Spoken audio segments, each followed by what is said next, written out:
Pemilu adalah pintu gerbang kesejahteraan masyarakat Indonesia.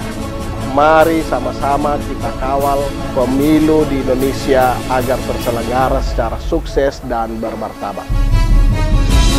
Mari kita semua, masyarakat Gorontalo, kita sukseskan penyelenggaraan pemilu 2019 dengan aman, dengan damai, dan bermartabat.